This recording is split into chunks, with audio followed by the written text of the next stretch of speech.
Good morning, friends, and welcome to Take Two for this Thursday, the 27th of September, 2018. I hope you're having a great day. I'm Jeannie. It's always a pleasure to be with you. Well, as many of you know, if you've been following what's going on in my crazy busy life, these last few days particularly, you know that I just got back on Monday afternoon from a long weekend up north, dealing with my mom's estate and all the different things that we have to go through in order to get ready to sell the house, the family home, etc., etc. And of course, that involved a great deal of traveling and on and off airplanes. And in a 4-day period, I was on 4 airplane rides, 4 train rides, and countless car rides. And for the most part, everything went quite smoothly, with the exception of one time only, and that would have been my next to last flight, the longer one that went from Philadelphia to Atlanta, which is about a not quite 2-hour flight. And so I was all the way in the back of the airplane, and I was in the next to last row, and all the way in the back, and there were 35 rows, and I was in 34, I think it was.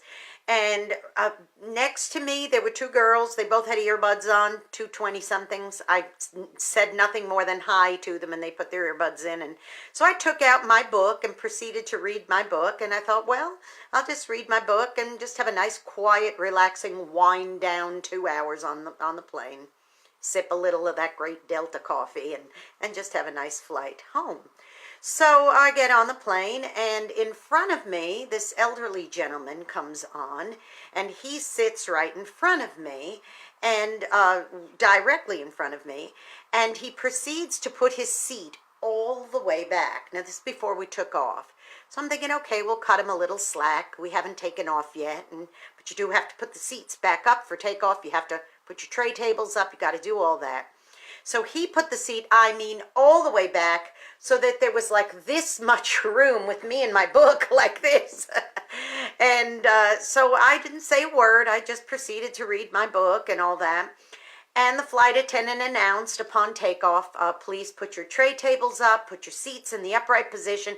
The man completely and totally ignored it and left the seat all the way back for takeoff, which is a no-no, but I wasn't going to say anything to him. So it took off. We got in the air and everything was fine, and the flight was fairly uneventful.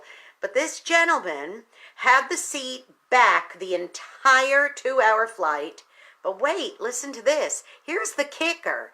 If it was because he needed to take a nap, if it was because he needed to rest, I understand. But he put the seat all the way back, and then guess what he did?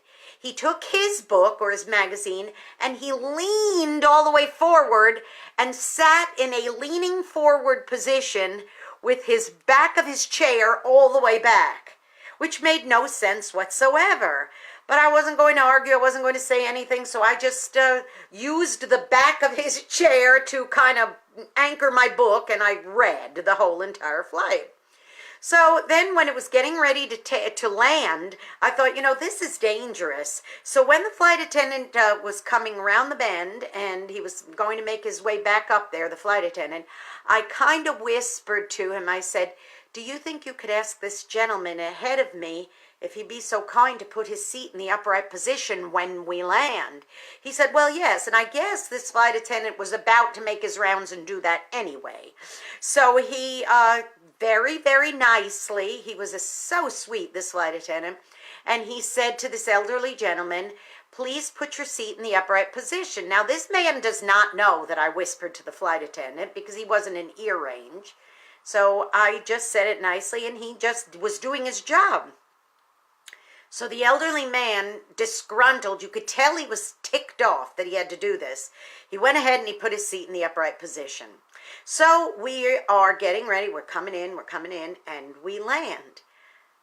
The millisecond that our wheels hit the tarmac and we had landed, this gentleman ahead of me, I saw him take his thumb, press the handle on his arm of his chair, and the second we landed, he hit that and put the seat back again, that it almost hit me in the head.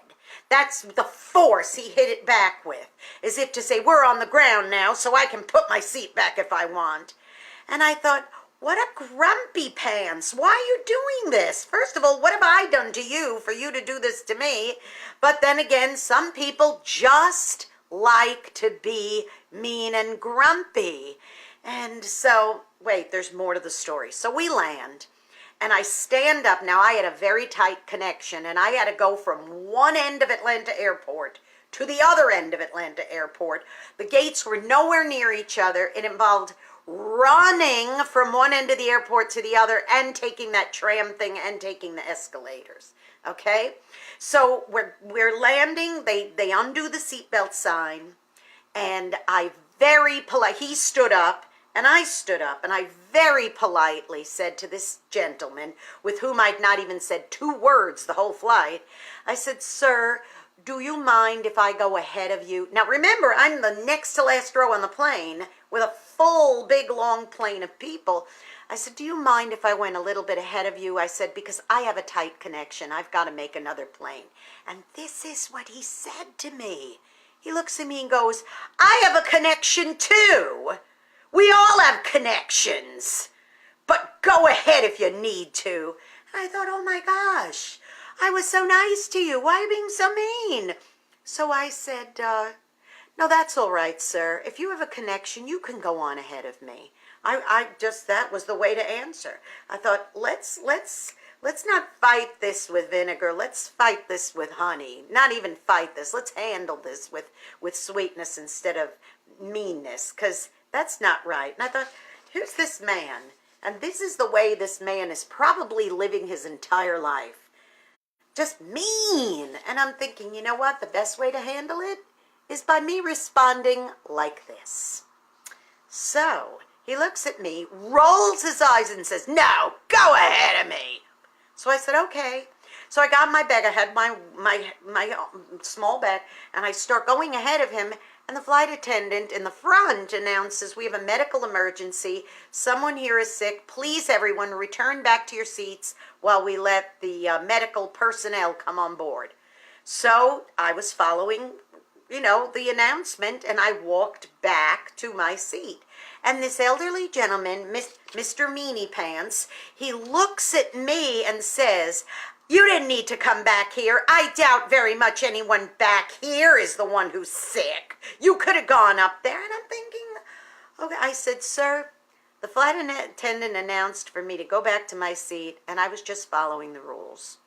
So this was the only exchange I had between him. And I'm thinking, sir, what if there was an emergency and your life was in my hands? Is this the way you want to be treating somebody? So anyway, as soon as it was the all clear, I got off the plane, and I really started thinking to myself how very, very sad it is. That man did not know me. He was angry about something, and he chose to have me in his line of fire.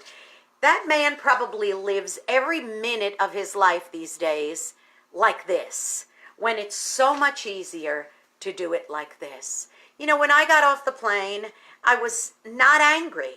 I was sad, because I'm thinking, wow, here's this man. He was probably, when I say elderly, please understand, he was probably in his maybe late 70s or early 80s. And his whole life is probably lived like that. He's mad at the whole darned world. And to do that thing with the seat, where like the second we landed, he bangs it back.